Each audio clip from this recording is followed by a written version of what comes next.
I'm pumped, everybody. This is good. This is fun. And fast. All right, now let's just grab the bib number out of the new box here. Oh, my. So, who was there yesterday? Let us know in the comments. Who raced the Boulder 2025, okay? It was cold. It was wet. It was perfect for the runners. But as soon as you finished, I started getting the shakes. I was shivering. And then the rain came. Basically, right as I was entering the last mile, it started to drizzle, and then it was, as you can see by the footage, we were quite soaked through. It's an incredible event, especially when the weather is good. Because the stadium, it fills up, not to the brim, but it fills up pretty nicely. So you get really loud crowds cheering you on as you finish, especially later in the day. So it's a great day, but yesterday was interesting, we'll put it that way. All right, there's the bib number. All right, 47th overall out of, well, tens of thousands. I keep saying around 60,000, but if I can find an official number, I'll put it on the screen right now. It's a large race. It takes hours for all the waves to go and to take off the starting line. So 47th place, I feel good about it. I think I was the quickest 39-year-old, so that feels good. But actually, question of the day, here we go. Who is racing your younger self right now? Does that make sense? It's a little hard to, conceptualize. Who is racing your younger self right now out there in the world? Whether it's roads, whether it's trails, whether it's vertical, whether it's track, whether it's grass, cross country, I don't know. I'm racing myself. It's on, all right? As I enter the 40s very, very soon, I'm going for it. So when I graduated from the University of Colorado in 2010, I was training, but I kind of took some time off. I was still running, but I thought I could still run okay, and I wasn't putting in serious training though. So that was the last time I raced the Boulder. Boulder was 15 years ago. Yesterday, I ran 32:23. My goal was to run sub 32, so I didn't quite hit it. Okay, I was about 23 seconds off. So it wasn't bad. Actually, let me grab my phone here so I can get you the splits. Well, I said this about the first mile a couple days ago. The 2 milers and so it's a lot of young people, and again, you're just trying to hang on for dear life. So I am not going to go out in 4:45 or 4:50. If I go out in 5 or 5:05. Probably not 5:10. I'm thinking 5 to 5:05. And we nailed it. 4:59, okay? 4:59 for the first mile. That's good. I was on pace. I knew that was, if I went out any faster, it'd be too fast. And so here's the deal.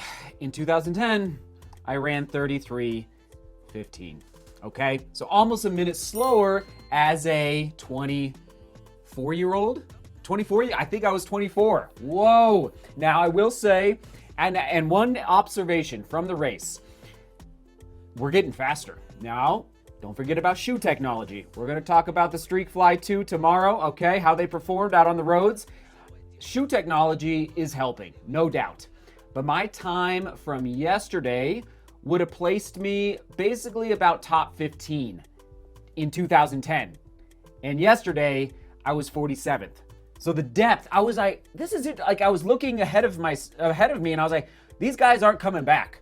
They're still going. And this is great. This is good news for the sport. It's good news for American distance running competing at the international level, whether it's the Olympics or World Championships, what have you. And it's good because the faster we all are, the more we're pushing the cross country and track teams at the collegiate level and high school level to get better and faster. And it's you guys see it in the result. It's happening. So that's I was like, wow, this is depth here. Like they're not coming back. I thought they would come back more yesterday. So I probably went out in about 35th to 40th place and ended up, I did get past the last couple of miles by some guys, ended up in 47th. And so, okay, all the splits on your screen right now. Boom, boom, boom. Third mile, definitely uphill. And third and fourth mile are the tough ones. Fifth mile, I felt good that I was able to crank it down back down to a 5:05. Like I wasn't, I wasn't dying completely. It is definitely a downhill mile, I will say that. And then the last mile is kind of a flat mile. So overall average pace about 5:10 a mile, and I'm excited to. So as far as the race strategy, I don't think I went out too fast. I felt good about that position.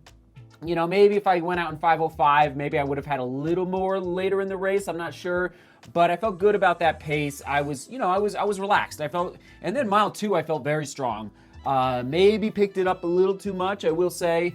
And it is, maybe just a little too much. Got a little excited. Again, feeling out the streak fly 2s was quite interesting. But overall, on the 10K, getting back to a shorter distance versus the marathon versus a marathon up and down a 14,000-foot mountain, the turnover practice is key. And as I mentioned before, Boulder, and I think even before Colfax, I'm practicing for January 2026. Okay, I'm getting ready for next year. We're entering mountain running season, we're entering trail running season, we're entering the fun stuff for me. That's where I excel, is up high in the mountains.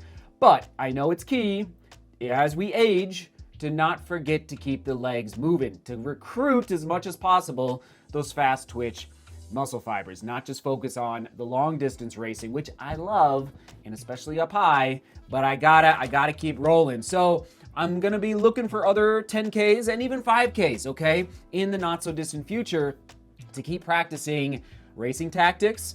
That turn, and it is a different type of burn in the lungs, in the legs. I also say last week I ran 100 miles, and because I love to run. So I was not tapered for this race at all. Like, this is a train through race. Practice, we're talking about practice, but it's so key, and it's hard, and it's humbling when you're in 47th place crossing the finish line and you're fit, but like this is not the goal. This is not the end goal. This is working toward other things down the road. So don't forget to remind yourself that, because sometimes it's hard to remember. Not every race is going to be a peak race. Not every race is going to be a PR. Not every race is going to be a course record for you personally. Not every race is going to be an age division record, okay, or an age division win, if you will. But the more we do it, and then at moments, you can taper down, let those legs get happy, and then let it fly and see what can happen. So it was fun. Ask the question of the day. Onward and upward. I'm not going to do a comment of the day because yesterday's vlog was slightly delayed. It's actually still exporting right now.